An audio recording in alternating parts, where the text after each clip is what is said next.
السلام علیکم۔ میں آج آپ کو ایک ایسا عمل بتانے لگی ہوں کہ جو کہ اپنے 10 ذی الحج کو کرنا ہے۔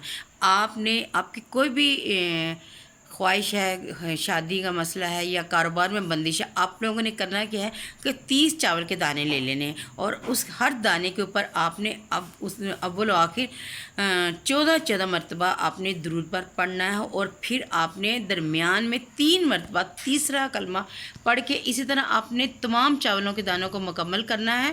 اور پھر اس کے بعد آپ نے ان چاولوں کو اپنے سنبھال کے کسی بھی جگہ اپنی اگر آپ الماری میں رکھنا چاہتے ہیں الماری میں رکھ لیں، اپنے پرس میں رکھیں۔ آپ دیکھیے گا کہ کس طرح جو بھی آپ کی مراد ہو، پھر اس کے بعد آپ نے اپنی مراد جو سی وہ اللہ تعالیٰ کے سامنے پیش کرنی ہے، اور آپ کی مراد دیکھے گا کتنی جلدی قبول ہوگی۔ یہ آپ نے خاص عمل 10 ذی الحج کو کرنا ہے۔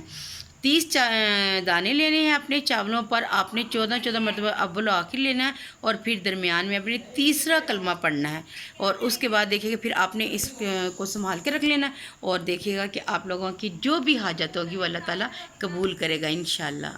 دعا میں یاد رکھیے گا۔ اللہ حافظ۔